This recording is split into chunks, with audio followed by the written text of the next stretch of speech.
Hello, everybody, and welcome to the Total Bases Podcast Express Show. I am your host, Austin Spiro. Thank you so much for joining for episode 2 of the Total Bases Express Show. Remember, the Total Bases Show is now going on weekdays and the weekends, so you'll have Felipe and Sean in the weekends, on Sundays, on Sunday mornings, and I will be here Thursday evenings. We are live here on Facebook, and the best Facebook group in the land, Baseball Life. Thank you so much for joining us. And this is the second episode of this podcast, and we are going to be going over some interesting research that I did. It was inspired by, in fact, one of our admins for the Baseball Life, Vince Mercandetti, doing a new podcast, the Orange Pinstripe podcast, with some other Baseball Life members and admins, Henry and James Hannibode and people like that. So it was a really interesting podcast. I saw the podcast last night with Henry and James. So, be sure to check them out too, but not before you check us out. So we, Vince, a long time ago, decided to break down the Yankees roster based on how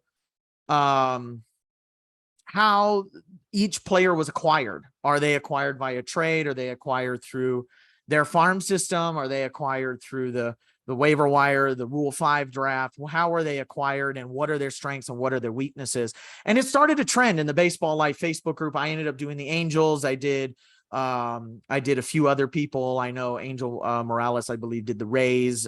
There was a few people that did their own respective teams. I did a few teams and decided this would be a really cool research to see if there were trends to the way that this roster is made, the way that the rosters are made, and if there's a correlation between wins and how a roster is constructed, or even farm system, stuff like that.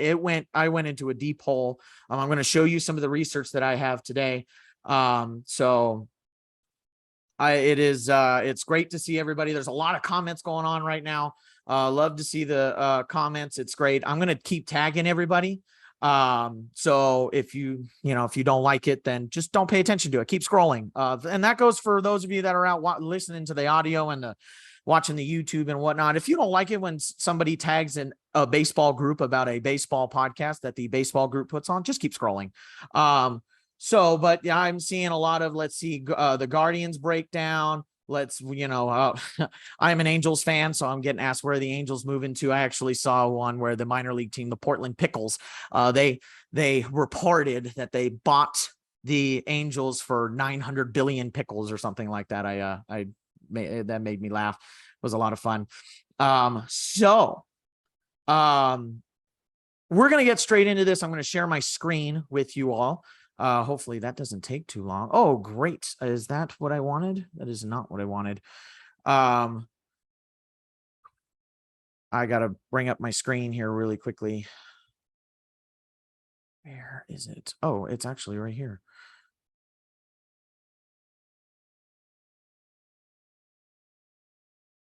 Oh, now it's not great. Okay. So I'm having some technical difficulties at the moment.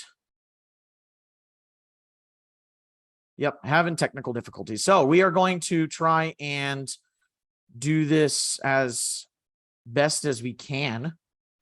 That's fun. Let's see if I can do it now. Yeah, sure. Share screen. Aha, there we go.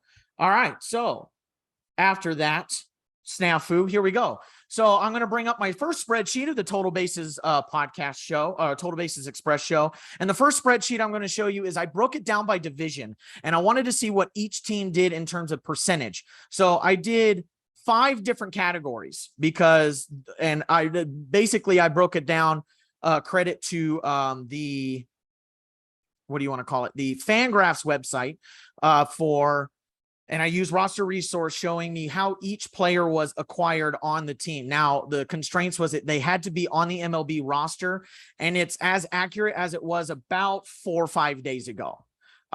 So there may have been some players that are sent down and go up, but it's constantly changing. So I couldn't constantly, keep up with the spreadsheet. So I did the percentages and then that was it. And it's percentage of roster. So, because some people, and I did injured players as well. So some people had as low as 28 people on their roster. Other teams that have had more injuries had like 40 people on their roster. So I decided to do percentage rather than number of people on each roster. And when we broke it down, it was really interesting to break it down via division and by team, and even by percentage, rather than numbers or, just looking at it this way. So we're going to take a look at the AL East. As you see on the AL East, you have the Yankees, the Rays, Blue Jays, Orioles, and Red Sox. And I broke it down by the standings. So the Yankees in first, obviously you see they focused the most on the waiver wire, the trade and the waiver wire. 58.3% is by the waiver wire. As you can see, most of the AL East, in fact, all of the AL East, the majority of their roster is constructed by the trade and the waiver wire process. Oh, by the way, the five that I did, the 5 categories for those of you that are on audio only are homegrown players. So homegrown is players that were drafted and developed in their system, in that team system, and ended up playing on the actual roster. They were never traded. They were never signed via free agent, Rule 5, purchase contract, none of that. They were drafted and went up to the MLB system on that team. You have the free agency, you have the trade and waiver wire. I decided to do trade and waiver wire in the same bit because it just seemed like it was kind of the same process. I also did Rule 5. There was a number of players that got picked up Rule 5 and then purchase contracts. So when you take a look at the AL East, most are acquired via the trade, which makes sense when you think about it, because the AL East is a very, very competitive division, and the more competitive divisions seem to be the more competitive divisions, they're wanting to trade and acquire via free agency to keep competing with teams like the Yankees and the Rays. The Blue Jays are trying to compete, stuff of that nature. So yeah, as you can see, there's your team's breakdown on the screen. I'm not going to go over every team. Doing all 30 teams, their breakdown would be a tall task. So we're going to go to the next one, the AL West. The AL West, it's a little bit different. It's a little bit different. You have the Astros at 45.2% of their players being homegrown players. They drafted them and developed them as they went. And then, still a good percentage being trade and waiver wire. To no surprise, the Mariners, 61.5% are trade and waiver wire players. When you have somebody like Jerry DiPoto, you're going to see something like this. You're going to see most of your roster being constructed via trade. The Rangers actually more free agency. The Angels are more balanced. So they're taking a more balanced approach at the moment. You would like to probably see more aggressive free agents, more aggressive trades and waiver wires, but such is it is what it is. Obviously, the homegrown is not working. They're one of the weaker farm systems. And then right now you're looking at the A's at 40.6 simply because, they traded away everybody and their mother that was really good in their system. So, there's that. And then you have the AL Central breakdown. Here you go, Corey Richmond. Here's the Guardians breakdown. The Guardians are actually more homegrown. The majority of their roster is players that they drafted, actually quite considerably. You have the Twins that are pretty balanced between drafted players and players they traded for. The White Sox taking a truly balanced approach here, all within about a third of their roster. The Royals have heavily relied on their homegrown players. And then what was really interesting is the Tigers in fifth, picking up a lot of players that were picked up in the Rule 5 draft. Now, this might have to do with the injuries and stuff like that. But, other than that, homegrown as well. So you're seeing a lot of the lesser competitive divisions relying on their homegrown players, whereas the more competitive divisions, such as the AL East, might I add, relying more on the trade and the waiver wire. Something to think about once we get to the once I get to the other breakdown that was non-divisional. So then we're gonna go to the NL. So here are the Mets. Here's the NL East. The Mets, the Braves, Phillies, Marlins, and Nationals. So this division's taking a more balanced approach, except for the Mets, who are doing more trades. You were seeing a more aggressive approach from the new ownership. So they went out and traded a bunch of people and picked people up on the waiver wire and things of that nature. But people behind them, the Braves, the Phillies, taking a little more balanced approach. The Marlins, not really relying on the free agent market. They're not really all that, what do you want to call it? Active on the free agent market, but you've got a considerable reliance on either the homegrown players, which makes sense because they're very good at developing pitching. And then they're trading for bats. They're using their pitching to trade for bats. So a number of their bats are primarily acquired via trade. And then the Nationals, acquiring a lot via free agency, which I thought was really interesting for a last place team. You've been seeing a lot of last place teams relying, like the Tigers, and well, I guess really the Tigers were relying on homegrown, but trade and waiver wire, they're trying to do trades, not working out too well. The Nationals are actually relying more on the free agent market right now. The AL West, another competitive division. Okay. And somebody mentioned this in the Baseball Life group last night when I brought out the little teaser question on what do you think is the best way to construct a lineup. And one of the members said a balanced approach, much like the Dodgers have taken.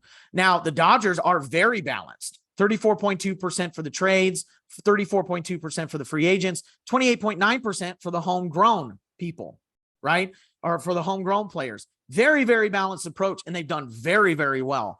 Other teams that you see taking a balanced approach are in the middle of their league. The Dodgers, in a competitive division that is the NL West, are up top and one of the best teams in baseball. So I think that speaks to their farm system, the quality of their farm system, the quality of their coaching, the quality of their front office, finding players that have great potential and that are meeting or exceeding their potential. So you have players that you can either put on your roster or you can trade for better players, and they have the budget to go get free agents that are worth getting put on their team. Whereas you're seeing the Padres, who have been very aggressive with trades lately, half their roster is acquired via trades. And then you see the Giants taking more reliance on free agency. You've seen that the last couple of years. D-backs taking a more balanced approach. With the farm system that the D-backs have, I'm very surprised that the percentage of homegrown players is as low as it is at 24.2%. And then the Rockies in fifth place, again, another team that's relying on homegrown players right now at the bottom of their division in fifth. Or, in fifth in their division, half of their players on their roster is homegrown, and they're focusing the least on trades. And we've talked about that. We've talked about the Rockies' big weakness is not capitalizing on their players that have trade value and trading them. Players like Trevor Story and players like even Nolan Arenado, who was at the top of the trade market a few years ago and basically got peanuts back from the Cardinals for Nolan Arenado. Let's go to the NL Central. Those Cardinals have a really, really solid farm system, really solid coaching system. Their coaching methodology works, which is why they're able to rely on the homegrown players, whereas some of the other teams haven't necessarily been able to do that. Over half, even though they're in first place, over half of their roster is homegrown. You have the trades at 34.4% and the free agency at 12.5%. You always see the Cardinals in on some free agents, but they never land the big free agents, which I think is really interesting. They're always in on it, but very little of their players are acquired via free agency. It's either trade or through their system. The Brewers placing more emphasis on trades. The Cubs actually taking a very balanced sort of system here. A little more homegrown in trade, less of a reliance on free agency, but still very balanced. And again, third in their division. not doing as well. You have the Reds, a reliance on their homegrown players, 40%, still at the bottom of their division. And then we could talk about the Pirates. They're doing trades and waivers, the trades in the waiver wire and whatever. But when you look at the roster resource, a lot of their players were acquired via the waiver wire and not trades. We've talked about the Pirates and their tanking and things like that. So they're kind of an outlier along with the A's when it comes to stuff like that. Now, you probably have heard me kind of hint at it a little bit, but it seems like the better teams are focusing on constructing their roster via the trade market and less on their homegrown players and their free agent market, right? So what does that mean in terms of, having a competitive roster? How do you acquire players like that? So what I feel like is what my hypothesis was, you need a solid farm system in order to rely on trades to get better players, right? If you don't have a great farm system, trades is not going to work for you. Neither is homegrown, and you better have the money to have free agency, right? So with that being said, okay, I decided I'm going to put all the teams together. We're going to bunch them all up and we're going to put them all together and we're going to see how this shakes out. So I did another spreadsheet here and I put them all together. Okay. I did their percentages, put them all together. No divisions, nothing, just the straight up teams, where they are in their division. And then over here, I have their wins and their farm ranking. So here, green is good. Red is not. Red is bad. See how the update, so I did their farm rankings at the beginning of the year and their updated farm rankings as recent as last week, right? So green is good. That, like for instance, the updated farm ranking is 5th, which means they're the 5th best farm system. Let me zoom out a little bit there. Okay. So let's do homegrown first. Let me order it by homegrown. So we're going to do the homegrown, sort it by homegrown. Come on, Google Sheets. Here we go. So the biggest reliance on our homegrown players is going to be the Royals, the Guardians, the Cardinals, the Rockies, the Tigers, the Astros, the Twins, and the Phillies, the Reds, and the Marlins. Those are the top 10. Okay. In that list of players, you're seeing a mixed bag. You're seeing first in the division, 3 division leaders. You're seeing a couple seconds and thirds, but mostly the bottom half of their division. It makes up this top 10. So that's why I was like, well, all of these different divisions are different in terms of competitiveness. The AL Central is not as competitive as the AL West, which is not as competitive as maybe the NL West, and the AL East and the NL West are competing against each other. So I decided to also break it down by wins. The Royals, most heavily reliant on their homegrown players, only 49 wins. They're only seeing a return of 49 wins. You're seeing some at the time from last week, it was 49 wins, 64, 68 for the Cardinals. And then you're looking at 53, 47, lots of red. Not very many green in this top 10 here. Even when you look down to this about top 15 right here, you're seeing a lot more red and yellow, not a lot of green. Not a lot of higher performing teams, higher win teams are relying on homegrown players to be on their MLB roster. So there's another visual for you where maybe in this stage of the game, homegrown players maybe are not the best fit for your roster. So transferring over to that, the biggest news getter is probably free agents, right? We talk about it all the time in the Baseball Life group. We talk about these big free agent gets and these underrated free agent gets and all this stuff. We talk a lot about trades too, but we talk quite a bit about the free agency, the free agent market. So then I decided to, let's go ahead and order it by free agency. The heaviest reliance on the free agency, no question, is the Rangers out getting Marcus Semien and Corey Seager and all of these guys, right? The top 10 for that, the Rangers, the Nationals, the Giants, the Dodgers, the Padres, the Rockies, the White Sox, D-backs, the Blue Jays, and the Cubs. Again, mixed bag, but most of these guys are third or fourth in their division. You're seeing the middle of the division races of these divisions heavily relying on free agents. So free agents can only go so far, right? And that probably, you can probably say a lot of intangible stuff, the team chemistry, maybe the mental side of the game in terms of these big salaries and, stuff like that, right? Maybe these, especially the beginning for the free agents at the beginning of their contracts are getting used to a new city. You can do a lot of, psychoanalysis in terms of that, but the numbers say that free agency can only go so far. The highest reliance on free agents can only get you so far in the division. Let's look at it in terms of wins.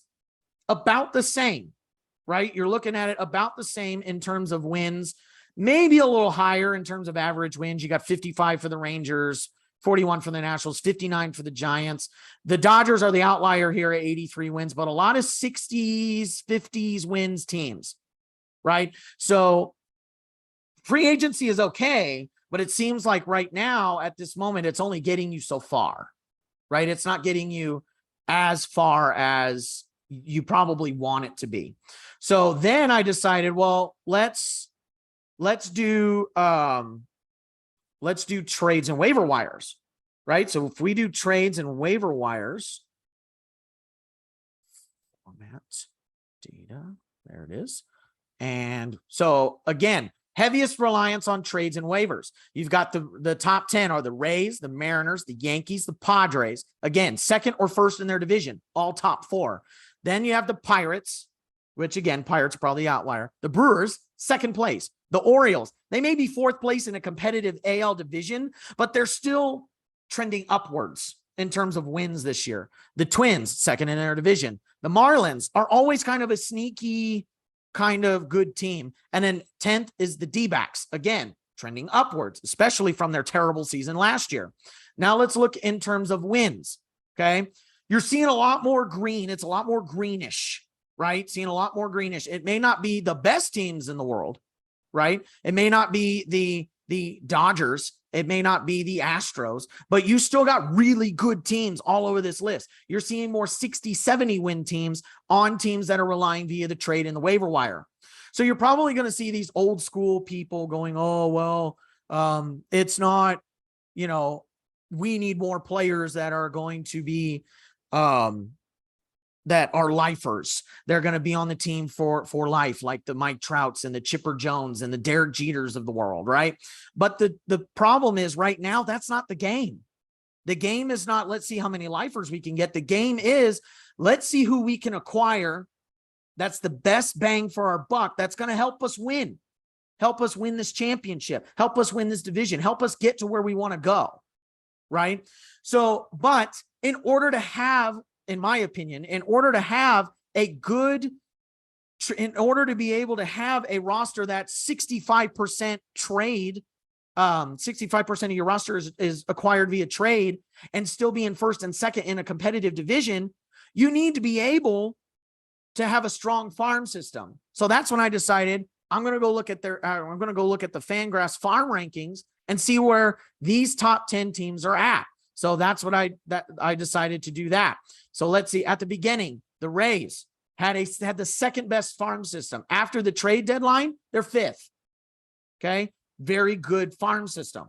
Still a very good farm system. The Mariners were 15th. They were okay. They had some good prospects. Now they did promote Julio Rodriguez, and it doesn't seem like Julio Rodriguez is going to go anytime soon, but they still had some prospects they could trade. And then of course you have Jerry DiPoto, who's going to figure out how to trade all over the place, right?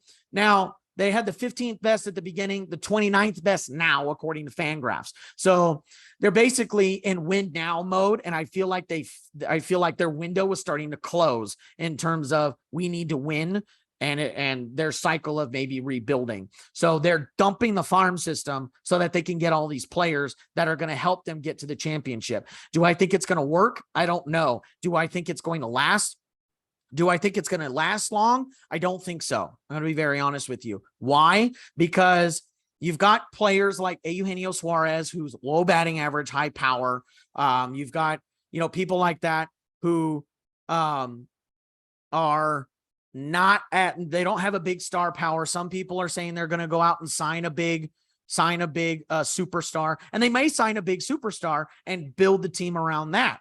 But they have to start relying on free agency because according to Fangraphs, they ain't got nobody to trade. They don't have any farm hands to trade. Let's go with the Yankees. Top 10 farm system after the trade deadline, 14th. Okay, still very good. Let's highlight some other ones down here. The Pirates, the third best farm before and after the trade deadline. Again, the Pirates are an outlier. We never really know what the Pirates are going to do. So I don't know if this is spelling good things for the Pirates or not, because they've had a good farm system for a while and never seem to be able to compete. But here you go. Number 1, the Orioles.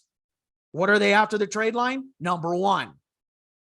And they're trending upwards in terms of wins. Some people are saying, oh, well, that's the Orioles have been rebuilding for 20 years and they still suck. They're still terrible. Well, they've got 62 wins. Okay. You're looking at the Yankees at 74. They're only 12 wins behind and they're first in the AL East, right? But the AL East is super competitive. Let's look at other divisions. The Padres in a competitive NL West, 67 wins. They only have 5 more wins than the Orioles, and they're second in their division.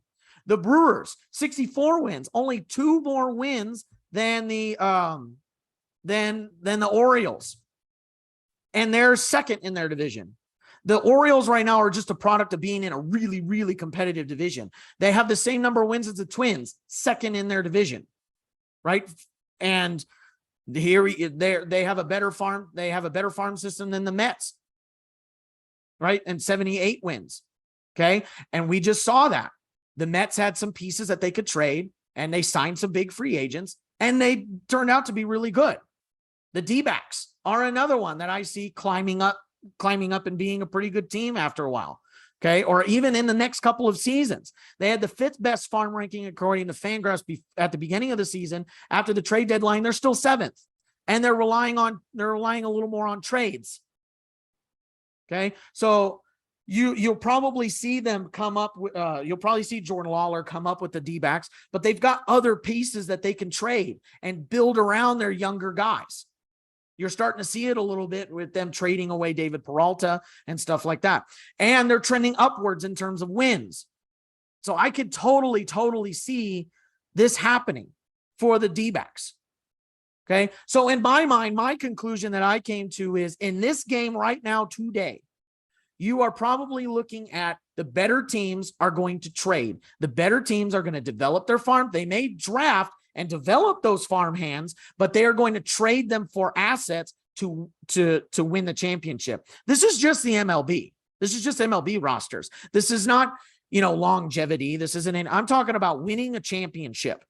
The teams that are winning the most right now are relying on the trade market. They're relying on the trade deadline to make their roster better. Okay, so I'm going to stop sharing my screen. And so that is my conclusion. Okay, you guys saw it right here with me. And it's an interesting, it's an interesting development. It's an interesting development here. So I hope you guys can make your own conclusions. Go ahead and do your own research. And I really appreciate you guys listening to this. And it was a great time. It was a really great kind of experiment, really great research. And I really appreciate you all looking at it with me. And I want to send a special shout out to Vince Mercandetti for starting this. This was a really interesting journey. I hope I did this well for you. Thank you so much. And yeah, I think that's going to be the end of the show for right now. Thank you for listening to the Total Bases Express show. You can find me on Thursdays every day, or every Thursday for a while. for about 15-30 minutes, and then go ahead and check out the Big Total Bases podcast show on Sunday mornings with Felipe and Sean.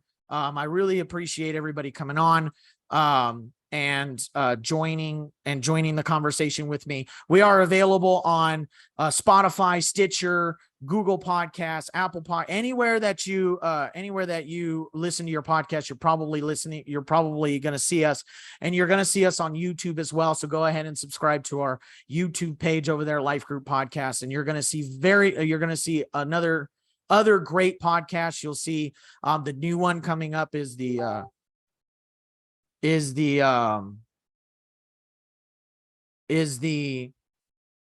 what's it called? Orange Pinstripe Podcast with other Baseball Life members, James and Vince and Henry and people of that nature. So thank you so much for joining the Total Bases Express show. Again, my name is Austin Spiro, and until next Thursday, have a good one, everybody.